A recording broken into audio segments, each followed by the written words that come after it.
Most buildings are built to last. They stand like monuments declaring stability and permanence. Stone, steel, concrete, these materials are chosen to resist time itself. But not all architecture is meant to stay. Some structures are designed with a countdown clock, ticking the moment they're built. They appear suddenly, create a moment of magic or utility, and then vanish, leaving behind only memories and stories. This is the world of pop-ups, festival pavilions, protest camps, and experimental shelters. They challenge the idea that architecture must be forever. Today, we're exploring the buildings that were designed to vanish, why they exist, what they tell us about our cities, and how impermanence might just be the future of design. Impermanence has always shaped the way people understand the world, and cultures have found many ways to express it. In Japan, the Buddhist idea of wabi-sabi is one of the clearest. It values what is incomplete, worn, or fading. A cracked teacup or a weathered wooden gate is not seen as broken, but as a reminder that everything changes. Wabi-sabi teaches that beauty does not need polish or perfection. It comes from the passage of time itself. The idea suggests that to live well is to accept that nothing lasts and nothing is complete, yet everything still holds meaning in its moment. Shinto practice gives another way of seeing impermanence, through the rebuilding of the Ise shrine every 20 years. At first, this may seem like the opposite of permanence, since the shrine is not made to last for centuries in its original form. Yet this ritual of constant renewal allows the shrine to remain ageless. Each generation rebuilds the shrine in the same place and in the same form, passing down not just wood and stone, but the knowledge of building itself. The physical shrine is never the same, but the tradition and spirit behind it are continuous. In this way, the Ise shrine becomes a living form of permanence that accepts decay by design. These two practices reveal different answers to the same truth. Impermanence is unavoidable, but people can respond to it either by embracing the marks of age or by renewing what fades. In one case, the object carries memory through its wear. In the other, memory is held in the act of rebuilding. Both approaches turn impermanence into a strength rather than a weakness. Architecture often stands at the center of this question because it carries the weight of both memory and permanence. Ancient stone temples in Greece or cathedrals in Europe were built to endure, their massive walls signaling power that could outlast generations. Yet even these structures crumble, needing repair or replacement. When a city preserves ruins, such as the Parthenon, it does not restore them to their original state, but accepts their brokenness as part of their meaning. The ruins remind visitors not only of the past, but of the passage of time itself. Memory lives in what remains, even if it is partial. Other societies have leaned more toward renewal than endurance.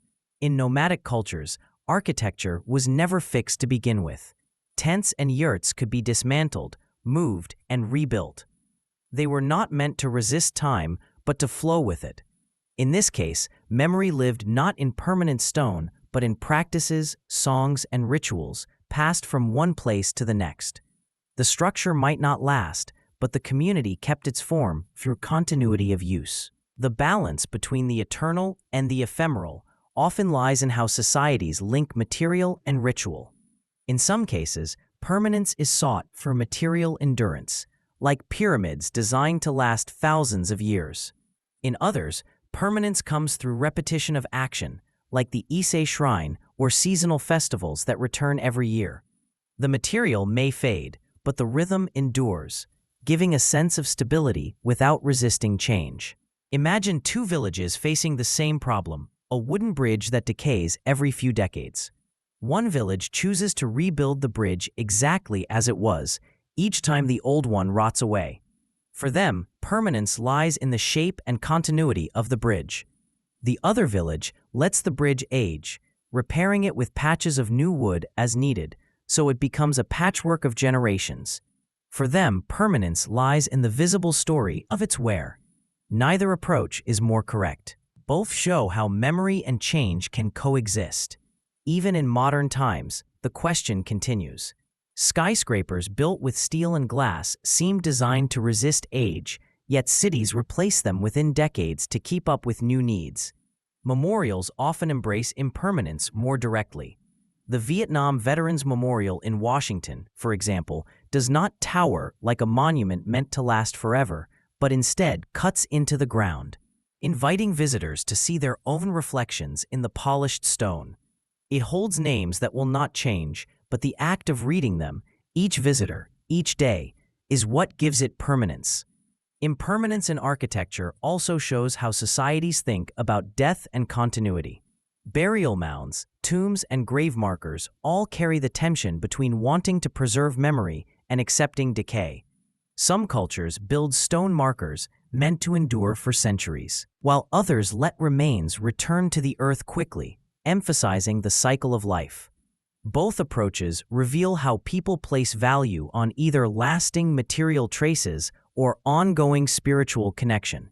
When looked at together, wabi-sabi, the rebuilding of Ise Shrine, and practices from around the world show that impermanence is not only a limit, but also a guide. It asks whether permanence comes from holding on to the material or from repeating actions across time. It shows that memory can live in ruins, in rituals, or in objects that carry the marks of age. What endures is not always the stone itself, but the meaning given to its change. Pop-up architecture refers to structures designed to appear for a short time and then disappear, often leaving no permanent trace. It is more than a tent or temporary shelter. It is an intentional form of design that creates spaces for commerce, art, or social gatherings with the full knowledge that they will not last. These projects use lightweight materials, modular systems, and flexible designs so that they can be built quickly, dismantled, and often reused in another place. The temporary quality is not a weakness, but the central feature. A pop-up is defined not by how it looks, but by how long it stays and how it adapts to changing needs. The rise of pop-up architecture over the past 50 years comes from changes in how cities grow and how people live within them.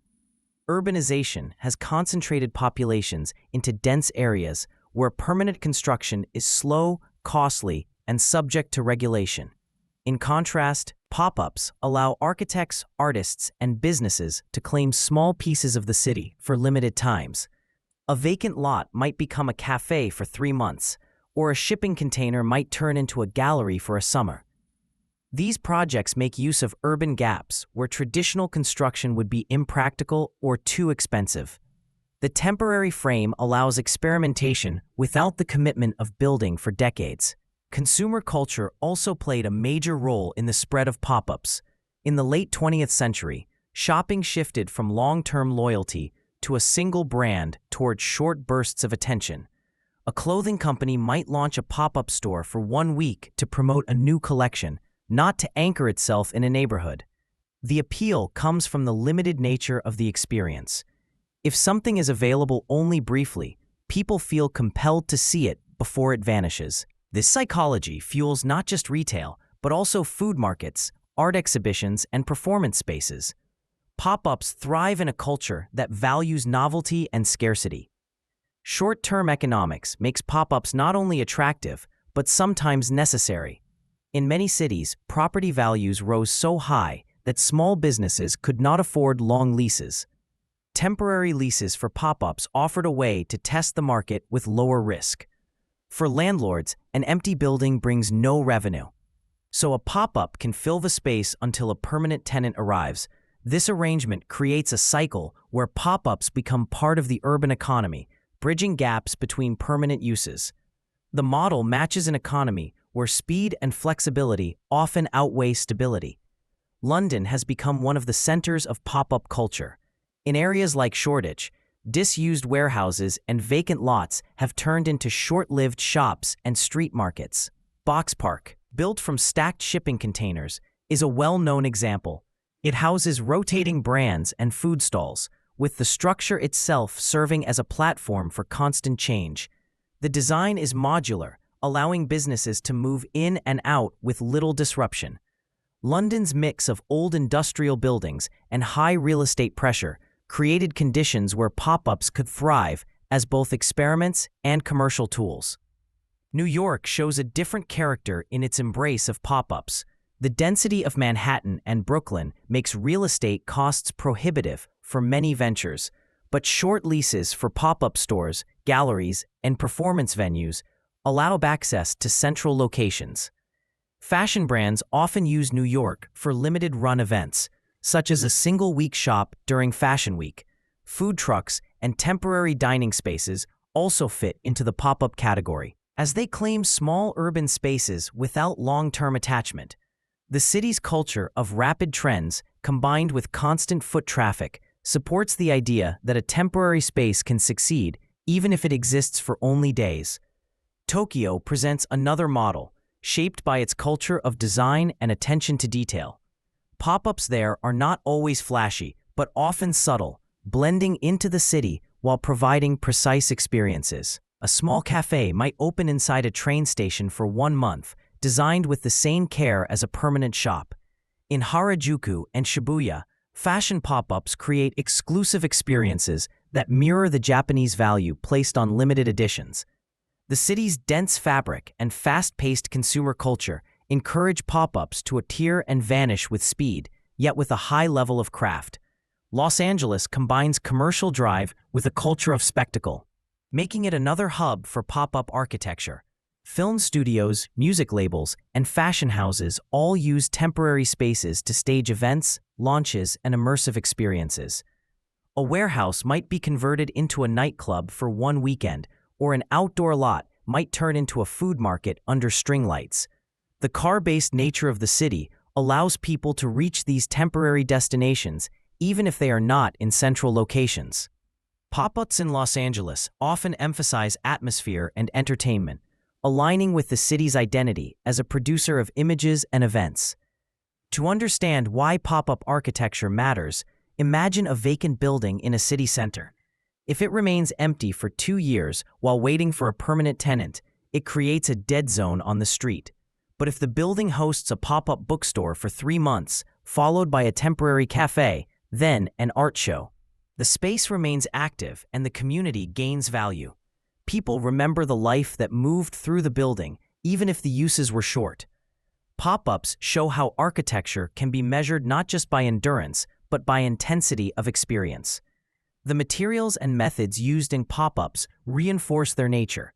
Shipping containers, scaffolding, lightweight steel frames, and inflatable structures all allow for quick assembly and removal. Digital technology adds another layer. Since social media often drives attendance, a pop-up may exist physically for a short time, but live on through photos and online memory. The balance between the fleeting and the recorded reflects the broader cultural condition of the last 50 years, where moments are brief but widely shared. Pop-up architecture is not only about novelty, it also allows for testing and learning. A restaurant might try out a menu in a temporary stall before investing in a permanent location. An artist might use a vacant shopfront for a short installation, reaching an audience that would not visit a museum. A city might sponsor temporary structures in underused areas to gauge how people use the space before committing to redevelopment. These scenarios show how the temporary can serve the long term by providing feedback and shaping decisions. In the last half-century, the conditions of dense cities, shifting consumer desires, and unstable economics combined to give rise to pop-up architecture as a formal category. It is no longer just improvisation, but a recognized mode of design, with its own language, materials, and expectations. London, New York, Tokyo, and Los Angeles demonstrate how different urban cultures adapt the form, but all share the core idea that architecture can matter even when it does not last. A structure that is meant to vanish does not fight permanence. It accepts that its role is temporary and that it must serve its purpose with clarity before being taken apart.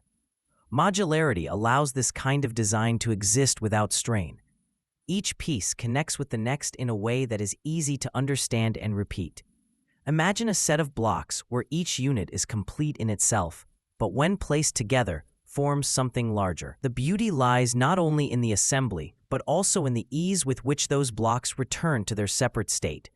The logic is the same in scaffolding systems, pop-up stages, or festival pavilions.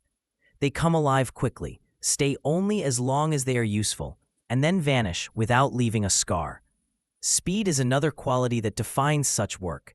When a structure must appear for a short period, a relief shelter after a flood, a medical checkpoint in a remote area, or a temporary gallery in a city square, the value lies in how quickly it can be raised. Engineers focus on connection methods that require no specialized tools and little training. Pin and slot joints, foldable frames, and snap-fit panels save hours in labor and reduce the number of people needed. A crew that understands the system can raise a hall in a day, use it for a week, and clear it away before the ground remembers it was there. Adaptability runs through every layer of this kind of design. A single module may serve as a wall, a roof, or a partition, depending on where it is placed. One day the same unit forms a classroom, the next it becomes a clinic, and later it shifts again into housing. The goal is not to lock a piece into one role, but to allow it to respond to the need at hand. This approach values change rather than fearing it. It ensures the effort of construction never goes to waste. Even if the purpose of the structure shifts, materials carry their own part of the burden. Lightness makes movement possible. Steel shipping containers serve as an example. They arrive already framed, strong enough to stack, yet easy to move by crane or truck. Once their shipping life ends, they find a second career as housing blocks, site offices, or temporary shops. Scaffolding pipes work in a similar way. A pile of them might look unremarkable, but in hours they can turn into stages, bridges, or platforms. Reflective panels are another tool. During the day, they bounce heat away, reducing energy loads inside. At night, they act as glowing markers, guiding people across open spaces. None of these materials depend on custom fabrication. They rely on what already exists, giving waste a second life. Consider a music festival that sets up in a rural field. Organizers cannot pour concrete or leave behind debris. Instead, they bring in prefabricated scaffolding frames, modular floors, and fabric covers. Within days, a small city rises, complete with pathways, stages, and viewing towers. When the event ends, the same parts collapse into stacks and return to storage. The land recovers quickly, grass grows back, and only the memory of the gathering lingers. The system works because every component was chosen with disappearance in mind. The ecological logic of designing to disappear lies in restraint. Permanent buildings demand resources not only to build, but also to maintain long after their use fades. They stand empty, drawing energy and occupying land. A vanishing structure does the opposite. It serves its function and then yields. Its impact is tied to the moment, rather than stretched across decades of disuse. Temporary shelters after an earthquake illustrate this well. Families need cover from rain and cold. Tents or modular cabins provide it, but as the area stabilizes, those shelters give way to longer-term housing. The temporary units fold down, move to storage, and wait for the next call. The land does not inherit abandoned shells. This logic also addresses waste. A system designed to vanish encourages reuse. Each panel or frame cycles back into the chain. Nothing ends up in a landfill because nothing is built to stay in one place forever. The structure itself is a traveler, moving from one purpose to the next. For instance, a reflective roof panel from an emergency shelter may later become a wall in a summer market stall. The same steel pipe that held up a stage one year may serve in a pedestrian bridge the next. The lifespan of the part stretches across many uses rather than ending with the first. The calm efficiency of these systems comes from their honesty. They do not pretend to last forever. They accept the temporary nature of events, disasters, or gatherings. They let people build what is needed, when it is needed, and then clear the way. The skill lies in making the process simple without making it fragile. When done well, the structure carries no drama. It arrives, it works, and it goes. The world returns to what it was, or to something new, without the weight of ruins left behind. A black box is usually a quiet object. In London, one was placed on a street corner as a kiosk. Its surface gave no clues about what might happen inside. From the outside, it looked plain, even a little heavy. But that was the point. The box waited for people to come close. At certain hours, the walls shifted, a panel lifted, or a screen came alive. The interior became a stage for short performances or projections. Passers-by who expected nothing more than a simple kiosk suddenly found themselves in front of a small spectacle. A space that began as silent turned into a place of shared attention. The design worked because of its tension between appearance and use. What looked closed was open. What looked static was alive. People did not walk past as they might have done with another shopfront. They stopped, gathered, and stayed longer than they planned. The London Black Box did not try to be permanent. It had no heavy foundation or long-term function. Instead, it inserted itself into the flow of the street. Its surprise came not only from what it did, but from where it appeared. On a busy corner, a structure that hides and reveals feels more powerful because the context is ordinary. The kiosk was never meant to replace a building. It was meant to interrupt the routine. Someone walking home from work found a moment of play. A tourist turned a corner and entered a small performance without buying a ticket. The black box became a hinge between the expected and the unexpected. The choice of form also mattered. A box is the simplest volume. It makes no claims. Because of that, when it opened up, it seemed even more unusual. A door that folds flat into a wall, a surface that becomes a screen, or a roof that lifts upward, creates drama through contrast. None of these moves required complex machinery. Hinges, counterweights, and lightweight panels were enough. What mattered was the timing and the context. The structure's life came from its rhythm of closing and opening, from waiting and then revealing. Shanghai's urban prisms worked in another way but with the same spirit. Here the base was scaffolding, a material tied to construction. Normally, it signals a site in progress, a place not ready to use. In this case, the scaffolding formed a prism-like frame, tall and geometric. Within it, panels of glass and reflective surfaces caught the light. The prism housed a retail pavilion, but it also stood as a piece of art. People entered to shop, but they also lingered to see their reflections and the shifting patterns of light. At night, lighting turned the prism into a glowing landmark. The use of scaffolding in Shanghai showed how temporary structures can play with perception. Everyone recognizes scaffolding as temporary. By turning it into a finished pavilion, the designers inverted that assumption. What looked like a building site became an installation. People enjoyed it because it invited both shopping and wandering. A visitor could buy something, but just as easily they could walk through and treat it like an open sculpture. Children touched the reflective surfaces, adults took photos, and the city gained a space that blended commerce with art. The prism also changed how the street around it felt. In a dense city like Shanghai, space is tight. By adding a playful pavilion, the designers created breathing room. The structure was not heavy or permanent, so it did not block the area. Instead, it acted like a temporary pulse, a momentary event in the life of the street. When it was taken down, the memory stayed, but the land returned to its earlier use without disruption. Both the London kiosk and the Shanghai prism highlight how temporary designs bring play into everyday life. They do not need to last to have an effect. Their value comes from the moment of surprise and the shared experience. A person walking by may not know what they will find, but that is part of the draw. The lack of permanence gives freedom. Designers can experiment without fear of failure because the structure does not need to remain. It can test ideas, provoke reactions, and then move aside. These temporary works also show how small shifts can change the mood of a city. A black box on a corner or a prism in a square is not massive in size, yet both leave strong impressions. They offer people something outside of routine, something that makes them pause. In London, the act of stopping on the street to watch a short show changes the pace of daily movement. In Shanghai, entering a prism of light and reflection alters the sense of scale in a dense district. Both moments invite play, not through instructions or rules, but through openness. Imagine if these structures appeared more often. A plaza might hold a reflective prism 1 month, then a soundbox the next. A commuter route might feature a kiosk that unfolds into a reading room. A corner near a market might house a structure that glows in the evening and disappears by morning. Each case would shift the daily landscape, not by force, but by invitation. People would adapt, gather, and find joy in the temporary. The logic of these designs is simple. They accept that cities change constantly and they work with that flow. Instead of insisting on permanence, they build for moments.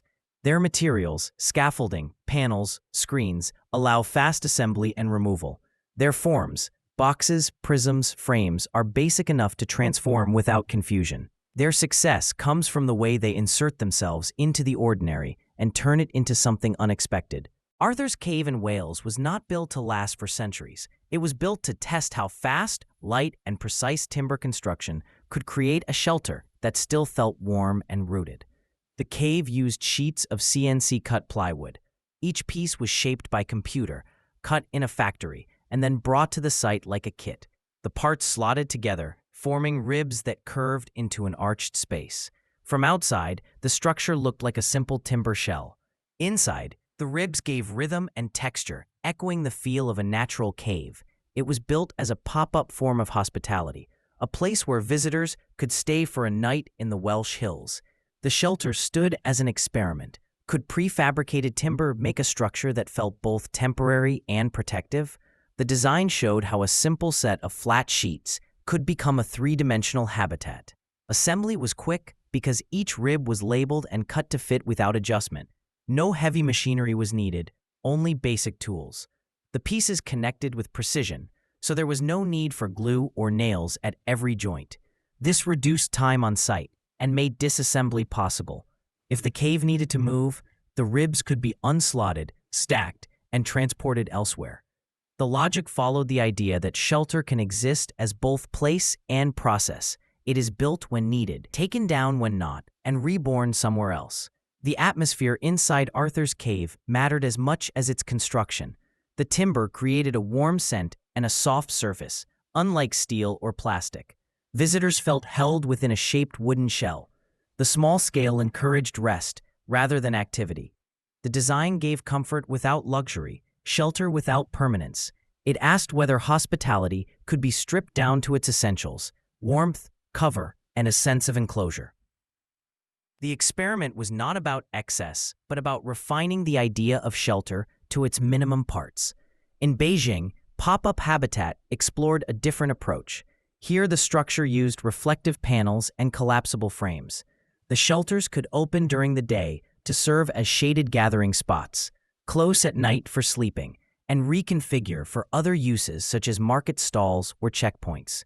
Their reflective skin gave them a shifting character. By day, they mirrored the city around them, almost disappearing into their context. By night, they caught artificial light and became glowing markers. The system was not a single hut, but a set of adaptable shelters that could be deployed in groups. The collapsible nature of pop-up habitat made it versatile. A unit could fold flat for storage and transport, then expand to full height with a few moves. Hinges and telescoping parts allowed this motion. The process did not need skilled builders. A small team could unfold the shelter in minutes. This meant the structures could serve in emergencies as well as in planned events. A flood relief effort might use them as temporary clinics. A festival could use them as shaded rest points. A street market might use them as stalls that arrive in the morning and vanish by night. The same physical unit carried multiple identities depending on its use. The reflective panels were more than decoration. They acted as climate control, bouncing sunlight away and keeping the interiors cooler. They also created moments of play. People saw themselves in the surface, saw the city bent into new forms, or watched the panels catch the colors of passing traffic. The habitat offered not just shelter, but a shifting presence in the street. It became both functional and experiential. Both Arthur's Cave and pop-up habitat show how design can act as a form of experimentation. These shelters are not fixed answers. They are tests of how people might live, survive, or adapt in changing conditions. In Wales, the cave asked whether digital fabrication could create warmth and enclosure in a lightweight form. In Beijing, the pop-up asked whether one shelter could hold many roles depending on context. Together, they suggest that habitat need not be permanent to be meaningful. Consider a future scenario where a city faces sudden displacement after a storm. Instead of relying only on tents, emergency teams could deploy reflective pop-up units. Families could use them for sleep, but the same units could shift into clinics or kitchens the next day. Once the crisis passed, the shelters could collapse, store flat, and be reused elsewhere, in a rural area. Digital timber caves might serve as seasonal housing for tourism. They could rise in spring, host visitors through summer, and be taken down in autumn, leaving the site free through winter. Both cases show adaptation as a core value. These experimental shelters also question what we expect from the idea of home. Must a shelter always stand for decades to count as real? Arthur's Cave suggests no. A person can feel at home for a night inside timber ribs if the form is shaped with care. Must a habitat serve only one function? Pop-up habitat says no. A shelter can be both home and market, shade and sign, private room and public stall, all within the same frame. The experiments invite us to rethink shelter not as fixed, but as flexible. The role of material is central. CNC-cut timber relies on precision and warmth. It ties digital design to natural texture. Reflective collapsible panels rely on mobility and adaptability. They tie industrial surface to shifting social use. Each material system supports the experiment. The timber cave is heavy enough to feel protective, but light enough to move. The reflective shelter is light enough to fold, yet strong enough to endure repeated use. Both materials underline the point that survival and adaptation depend not only on form, but also on the choices of matter. What stands out in these experiments is the balance between utility and imagination. They solve basic problems, shelter from weather, places to gather, while also creating experiences. The timber cave makes people feel as if they are inside a carved grotto, even though it is just plywood ribs. The reflective habitat makes people see the city anew through mirrored planes, even though it is just panels and hinges. These shelters meet needs, but they also give moments of reflection and wonder. They show that adaptation does not need to strip away all beauty. It can bring new forms of it into daily life. The Wolf Horse traveled between Oslo and Helsinki as more than a pavilion. It was a museum on wheels, designed to bring exhibitions into public spaces where people might never visit a gallery. The structure folded into a transportable form, moved by truck, and then expanded into a recognizable cultural space. Its shape carried a sculptural quality that set it apart from normal vehicles. When assembled, it was not simply a box with walls, but a frame that shifted between shelter and stage. People could walk inside to see curated displays or gather around it as it opened outward. The Wolf Horse showed how architecture could carry culture like a caravan, moving across borders without losing its presence. The idea of a mobile museum begins with the challenge of access. Permanent museums often stand in city centers, far from smaller communities or rural areas. They rely on visitors coming to them. A traveling pavilion reverses that logic. It takes art and ideas to people where they live, where they pass on their way to work or school. The Wolf Horse brought exhibitions to squares, parks, and waterfronts. The mobility of the structure allowed culture to unfold in unexpected places. A person might encounter contemporary art on their lunch break or stumble upon a performance in a place usually reserved for commuters. The pavilion worked by accepting the limits of impermanence. Its parts were built to assemble and disassemble without heavy machinery. Hinges, folding frames, and modular surfaces allowed the structure to open like a stage set. Inside, the space was flexible. It could hold paintings one week, installations the next, and later serve as a lecture space or a small cinema. The pavilion was not tied to one identity. It adapted to the exhibition it carried, and then it packed up to travel again. This rhythm of unfolding and folding back became part of its cultural meaning. The building itself was a performance. A mobile cultural container like the Wolf Horse also changes the relationship between art and its audience. In a museum, visitors make a deliberate choice to enter, often paying a fee. The act is formal, and the space itself can feel intimidating. A pavilion that appears on a street corner or in a public park shifts that balance. It lowers the barrier. People can walk in casually, without cost or ceremony. This ease opens cultural spaces to those who might not otherwise seek them out. For a child passing by, The experience of walking into a glowing structure filled with art can plant the idea that culture belongs everywhere, not just in grand halls. The strength of impermanent architecture lies in its ability to reach beyond fixed borders. The wolf horse could appear in Oslo one month and Helsinki the next. But the idea is broader than one route. Imagine a fleet of mobile museums moving through regions, stopping in towns and villages. Each stop becomes an event, not just because of what is shown inside, but because the act of arrival itself carries energy. The presence of the structure signals that culture is not confined. It travels, it adapts, and it meets people on common ground. The design of such pavilions also speaks to durability through repetition rather than through permanence. Each setup wears the joints, but the structure is built for that. The materials are chosen to withstand transport and reassembly. Lightweight metals, durable fabrics, and reinforced hinges keep the pavilion resilient.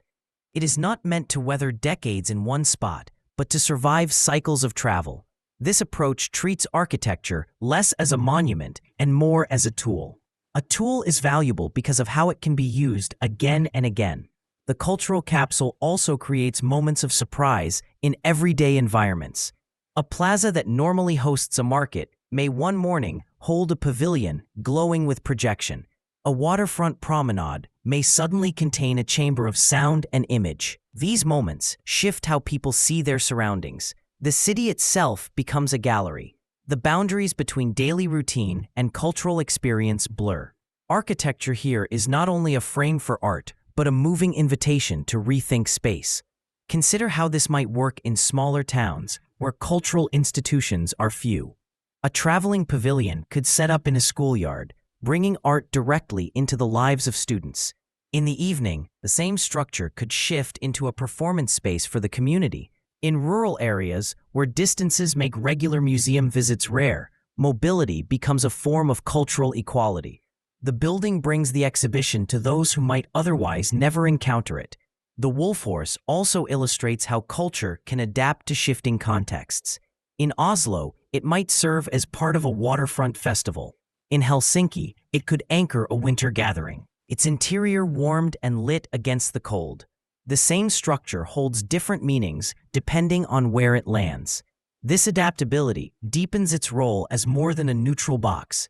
It becomes a vessel that responds to its environment, shaping itself around both content and context. There is also a symbolic dimension. A moving museum suggests that culture is alive, not frozen.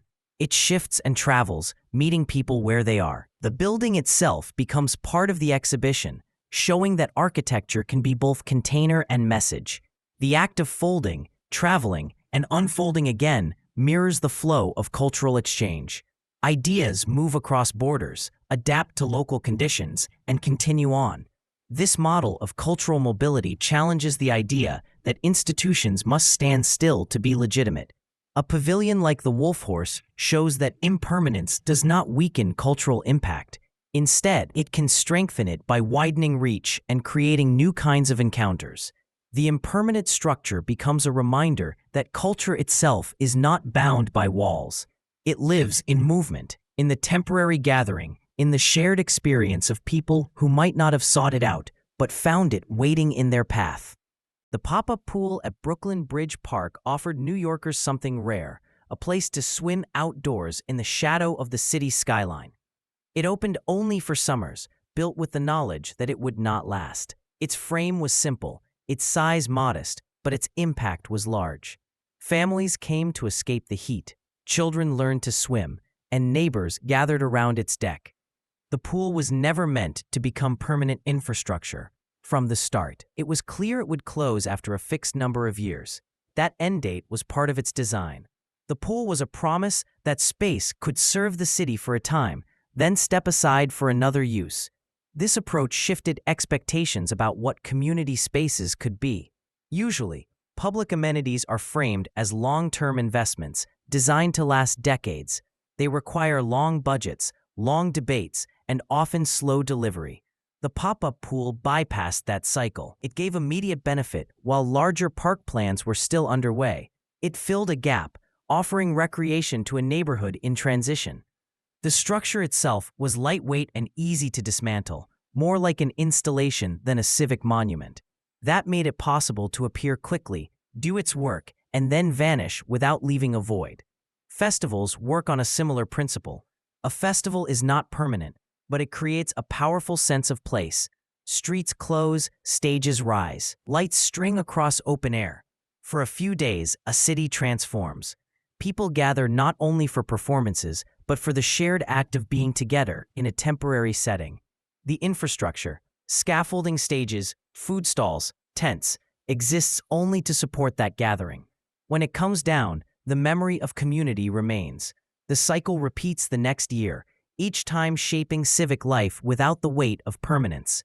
The success of such spaces comes from their openness. A pop-up pool does not ask for a major commitment. It asks only that people come for a season. A festival asks only that people join for a few days.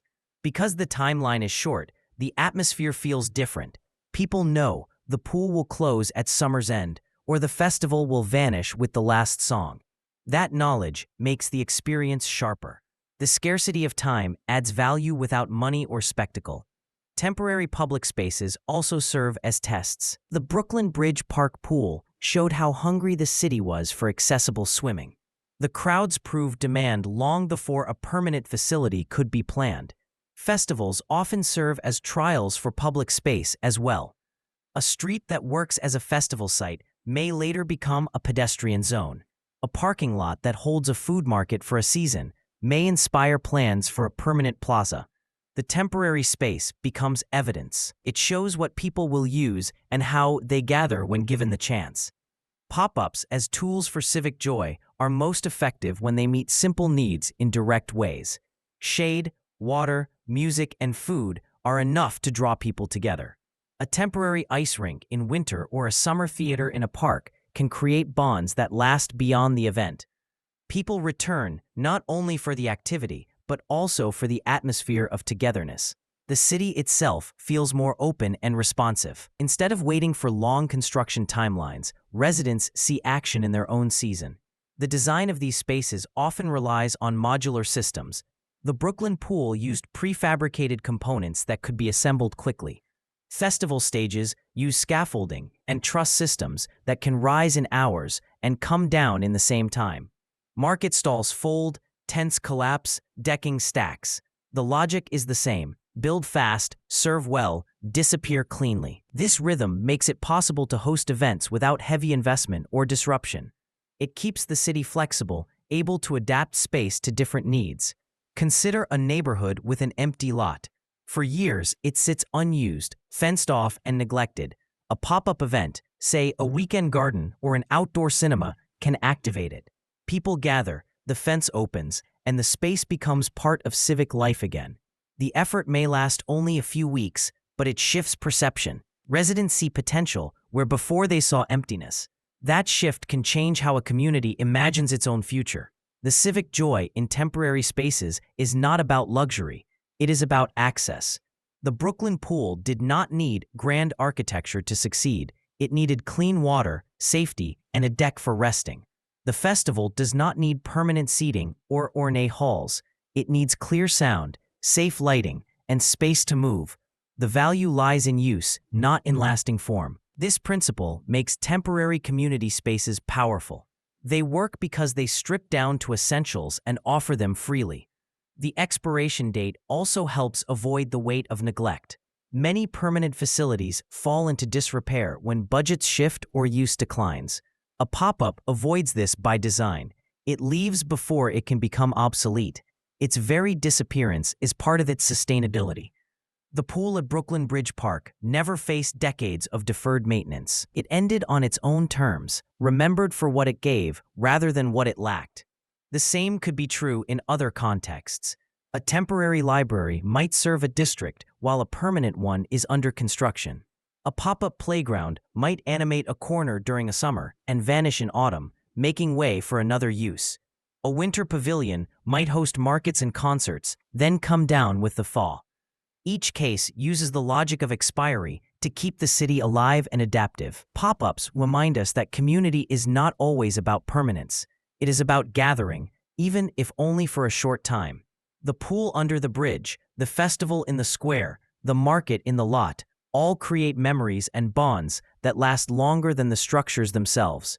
The architecture serves as a frame for experience, and when it disappears, the civic life it supported continues in the minds of those who took part.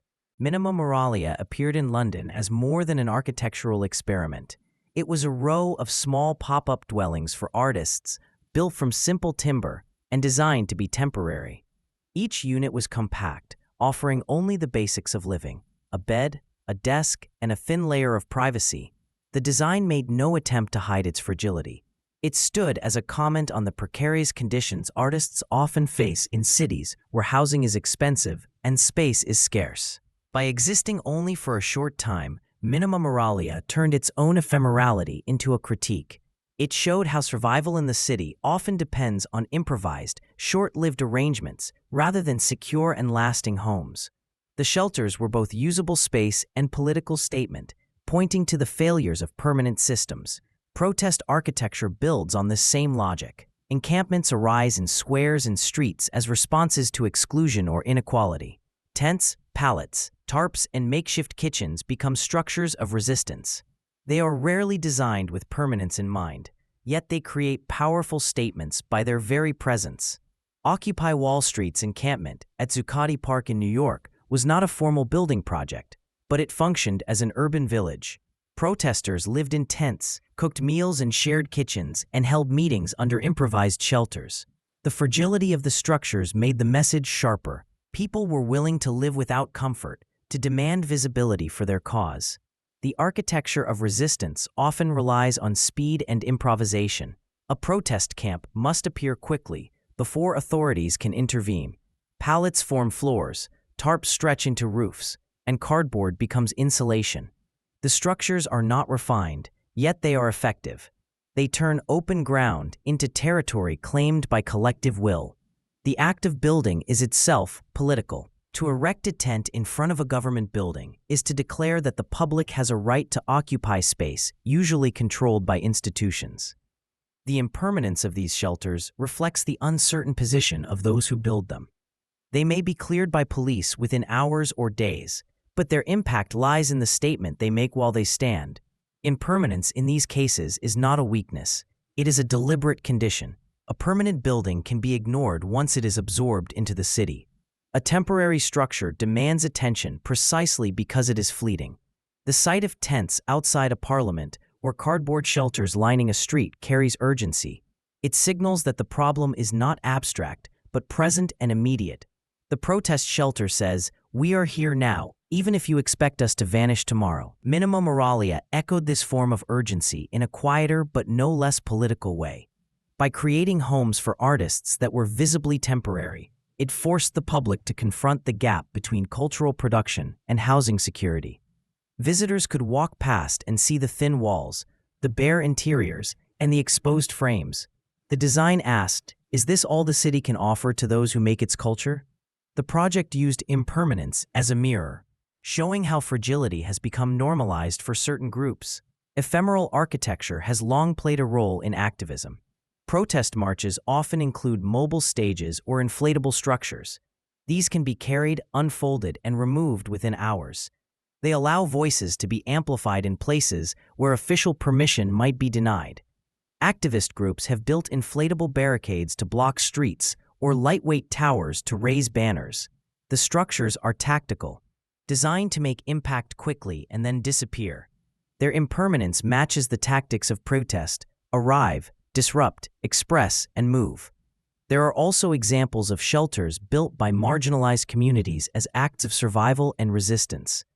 Informal camps on the edges of cities, often cleared and rebuilt again and again, show how impermanent structures can embody political struggle.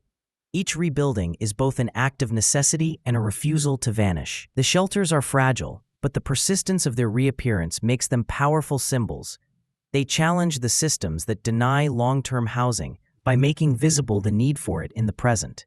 Impermanence becomes political when it refuses to follow the normal rhythms of construction and property. A pavilion like Minima Moralia highlights the failure of housing policy by existing only temporarily. A protest camp highlights exclusion by by occupying land without permission.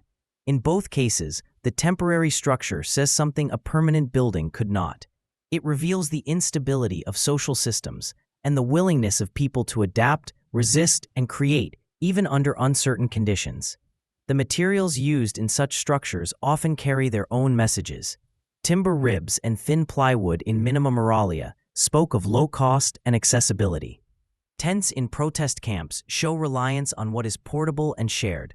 Pallets and tarps signal reuse and improvisation. None of these materials pretend to be permanent. They embrace the logic of disappearance. When the structures go, the memory of their presence remains stronger than the physical form itself. Think of a public square after a protest camp has been cleared. The tents are gone, the ground is bare. Yet people remember the site of the temporary city that once stood there. The absence is as political as the presence. The same is true of temporary housing projects that vanish after a short term. Their disappearance highlights the lack they were meant to address. In this way, impermanence carries critique, not only while it exists, but also after it ends.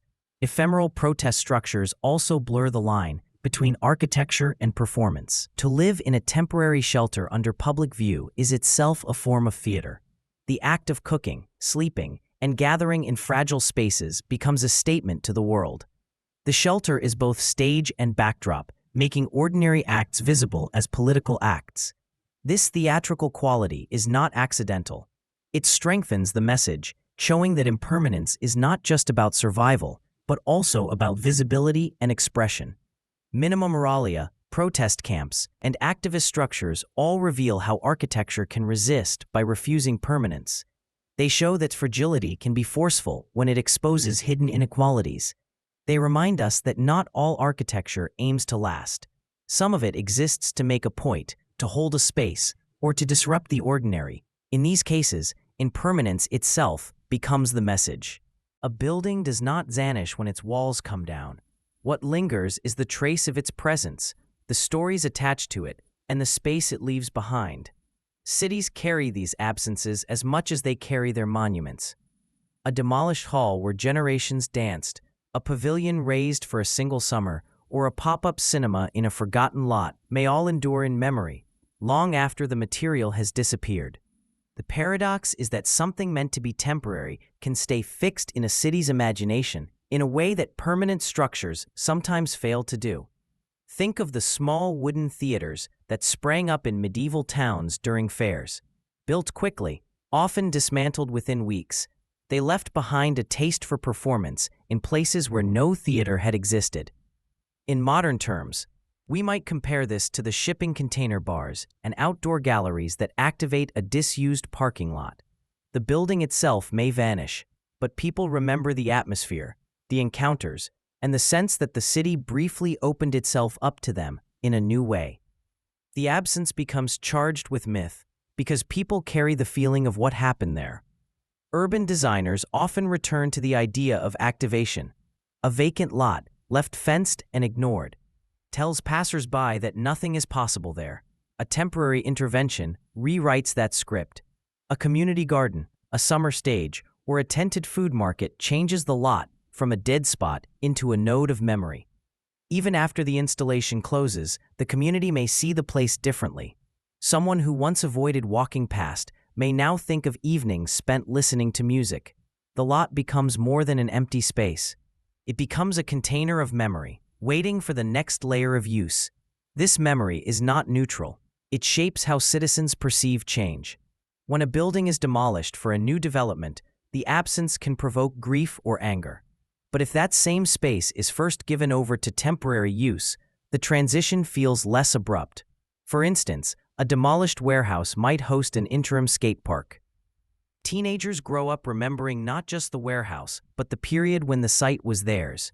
When the final high-rise arrives, the official history may ignore the skate park, but the urban memory will not. That hidden layer affects how the tower is received. The paradox of the unlasting is that its influence lasts longest in the intangible life of the city. Temporary structures also complicate the idea of heritage. We tend to value permanence, listing buildings as protected because they stand in stone or brick. Yet many communities preserve stronger memories of tents, kiosks, and stages that never entered official archives. A traveling circus may shape a town's identity more deeply than its city hall. The absence of tangible remains makes the stories more important. Oral memory carries what architecture cannot. This creates a double layer of urban history, the visible monuments and the invisible traces of what no longer stands. Consider the example of the Serpentine Pavilion in London. Each year, a temporary structure appears in Kensington Gardens, designed by a different architect. Some visitors forget the details of the form, but they recall who they met there. The way the summer light filtered through the materials, the sense of being in a unique place that would vanish at season's end. The expectation of disappearance becomes part of the experience. People go because they know it will not last, and that urgency strengthens the memory. The pavilion is gone within months, but it remains in conversation and recollection for years. Vacant lots are especially powerful in this cycle. They operate as urban blanks, waiting to be filled, and the temporary structure becomes the spark that redefines them. Imagine a derelict site near a train station transformed into a weekend book market. Readers gather, traders set up stalls, and the place becomes a ritual stop for commuters. When the market closes, the lot reverts to silence, yet the memory of those weekends alters how the city feels around it. Even years later, someone passing may still picture the rows of books, the smell of coffee, and the sound of trains overhead. The physical change is gone, but the cultural imprint stays. This persistence of memory also explains why myths grow around vanished buildings. A nightclub closed for decades may still draw nostalgia tours. A concert hall that burned down may be recalled with stories that grow larger each year. The absence fuels imagination. Without the physical proof, people fill in gaps with emotion. The myth becomes part of the city's cultural fabric. Temporary structures, by their very nature, invite this process. Their short life ensures that stories and myths are all that survive, and those stories gain power because they are the only remains. There is also a political edge to these temporary acts. Occupations, protest camps, and informal settlements can shape urban memory in ways planners never intended. A square once used as a site of protest may carry that association forever, even after tents and banners are gone. In such cases, the temporary architecture of resistance becomes a permanent part of civic identity. The paradox emerges again. The structure vanishes, but the cultural weight remains. Cities carry scars and legends alike, written not in buildings, but in collective memory. Architects and planners sometimes use this paradox deliberately. They design installations knowing they will vanish, but expecting the memory to endure. A temporary memorial after a disaster can comfort communities while allowing for future transformation. A pop-up playground can demonstrate demand for permanent facilities. The unlasting form serves as a test, but also as a story seed. When residents recall how they gathered in that space, they push for something longer lasting. The vanished building becomes an argument in favor of future change. Urban memory is not about structures alone, but about the social practices they enable. A temporary cinema in an abandoned factory is remembered not for its walls, but for the films watched and the friends made. The memory fuses with the city itself, so that even when the factory is redeveloped, the site carries a hidden script. People speak of what used to be there, and that echo shapes the experience of what is there now. The paradox is that the less lasting the building, the stronger the echo may be. In this way, cities become palimpsests, layers of memory written over one another. The lasting and the unlasting sit side by side, each shaping how the city is understood. A tower may stand for centuries, but the pop-up market that once occupied its site may hold equal weight in local memory. What is gone is not erased, it is folded into the identity of the place. Temporary structures leave traces that cannot be measured in stone, but are no less real in the cultural life of the city. The future of ephemeral architecture is shifting quickly as technology evolves. Structures that once took weeks or months to build can now rise within hours. Robotics, artificial intelligence, and smart materials are at the center of this change. Imagine a flat piece of land at dawn, and by sunset it holds a market, a medical station, or even a theater. Machines guided by AI could assemble lightweight panels, foldable walls, and inflatable frames with precision. Smart materials could adapt to weather, stiffening during storms or becoming more flexible during heat. These buildings would not just appear fast, but also respond to the environment in real time. Consider a team of drones working alongside ground robots. They could lay foundations, position structural elements, and secure joints without human labor at dangerous heights. Sensors built into the materials would report stress levels, temperature changes, and wind pressure. If a wall began to weaken, the system would alert operators or even repair itself. This approach removes much of the risk for workers while speeding up construction. It also allows for design changes on the fly. If a crowd grows larger than expected, more space can be added almost instantly by deploying extra modules. In disaster zones, this technology could transform how relief arrives. When earthquakes, floods, or wildfires strike, time becomes the most valuable resource. Relief teams often face delays due to damaged roads or limited access to heavy equipment. With ephemeral architecture, temporary shelters could be delivered by air and assembled on site without cranes or trucks. Imagine a helicopter releasing a package that unfolds into a weatherproof tent with built-in lighting and ventilation.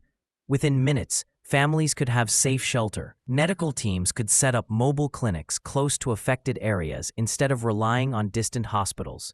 Humanitarian groups often struggle with balancing speed, cost, and dignity. Too often, emergency housing is cramped and poorly insulated. With new materials, it becomes possible to offer privacy, comfort, and safety without slowing down the process. Walls might include insulation that adjusts to keep warmth in at night and reflect heat during the day. Surfaces could be treated to resist mold and bacteria, which is vital in flood-prone areas. Because these structures are temporary, they can be disassembled and reused once the crisis passes, reducing waste and cost. The concept can scale far beyond individual shelters. Entire neighborhoods could rise temporarily to meet seasonal needs or to house workers near a construction site. For instance, during a large agricultural harvest, housing for hundreds of workers could be built and then removed once the season ends. This prevents ghost towns from forming and keeps land free for other uses. Taking this further, imagine a city designed to appear and disappear as needed. A temporary city could host a major event, like the Olympics, without leaving behind unused stadiums and infrastructure. Streets could be rolled out like carpets, lined with portable lighting and traffic signals. Once the event ends, the city dissolves and the land returns to its original state. This model could also serve as a test ground for urban planning. New layouts could be tried before committing to permanent roads and buildings. For coastal areas threatened by rising seas, temporary cities might become a necessity rather than a choice. Communities could relocate inland during storm seasons and return when conditions stabilize. Floating structures could move with tides, adjusting their shape to stay stable.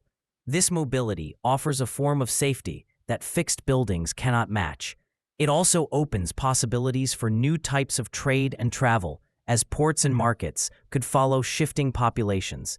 Some may see impermanence as a sign of fragility, but it can also be a form of strength. A rigid building cracks under stress, while a flexible one bends and survives. Temporary structures allow societies to adapt to fast-changing needs. They avoid the burden of maintaining empty buildings or outdated systems. Picture a school that expands during peak enrollment and shrinks when attendance drops.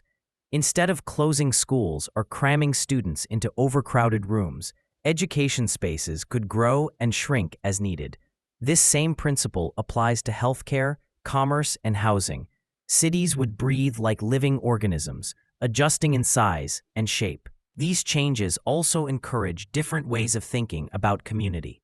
If a neighborhood is not tied to a fixed grid of streets and pipes, people can focus more on relationships and shared goals rather than on property lines. Resources can be shared more easily when nothing is permanent. A festival might turn into a marketplace, which later becomes a clinic, all using the same flexible framework. Ephemeral architecture challenges traditional ideas about ownership. Instead of buying a house that stays in one spot for decades, people might subscribe to housing the way they now subscribe to streaming services. When their needs change, they move to a new configuration. This approach could reduce inequality by making housing more accessible and affordable. It could also lessen environmental harm by reusing materials instead of discarding them. These systems depend on reliable technology. AI must manage the flow of data, predicting where structures will be needed and coordinating their delivery. Robotics must perform precise tasks without constant human supervision. Smart materials must remain durable despite repeated folding, stretching, and exposure to weather. Failures in any of these areas could cause harm, so careful testing and oversight are critical. The shift toward temporary cities will not happen overnight. Many places will combine permanent and ephemeral elements for years. A stable core of hospitals, utilities, and government offices may remain fixed, while housing, shops, and parks move around them. This balance allows for both stability and flexibility. Over time, as trust in the technology grows, the movable parts of a city may take on a larger role. The result is a world where change feels normal rather than disruptive. Streets may look different each season, and skylines may shift from year to year. Instead of resisting this fluidity, communities can embrace it. A structure that disappears is not a loss, but a sign that it has served its purpose. By seeing impermanence as resilience, societies can respond to challenges with speed and grace.